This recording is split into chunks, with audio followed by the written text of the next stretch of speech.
പുനർജന്മണ്ട് എന്ന് പറഞ്ഞാ നിങ്ങളെ വിശ്വസിക്കോ? എന്റെ അമ്മാമ്മ മരിക്കുന്നത് വരെ ഞാനും വിശ്വസിച്ചിരുന്നില്ല. ഇപ്പോ എനിക്ക് വിശ്വാസമാണ് കേട്ടോ. അതിന് എന്റേതായ കാരണങ്ങളുമുണ്ട്.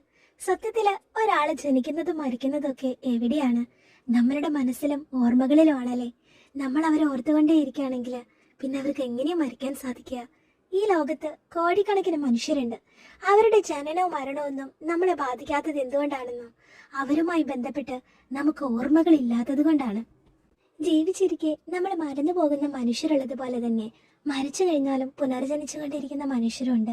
ഓർമ്മകളിൽ, നിറങ്ങളിൽ, പാട്ടുകളിൽ, ദേശങ്ങളിൽ, വസ്ത്രങ്ങളിൽ, അങ്ങനെ എന്തെല്ലാം കാര്യങ്ങളിലാണ് അമ്മാമ്മ ഇപ്പൊ പുനർജനിക്കാറുള്ളതെന്നറിയോ? എനിക്ക് തോന്നാറുണ്ട് മരിച്ചു കഴിഞ്ഞപ്പോഴാണോ ഞാൻ അമ്മാമ്മയുടെ കൂടെ കൂടുതൽ ജീവിക്കുന്നതെന്ന്. ഈ ചില്ലുഭരണികളിലെ മധുരാണ് ഇപ്പൊ അമ്മാമ്മേനെ പുനർജനിപ്പിച്ചത്. സ്കൂള് വിടുമ്പോ അമ്മാമ്മയാണ് കൂട്ടാൻ വരുന്നതെങ്കിൽ ഉറപ്പാണ് മധുരമോ പുളിയോ അങ്ങനെ എന്തെങ്കിലും ഒന്ന് കയ്യിൽ വെച്ച് തരാതിരിക്കില്ല.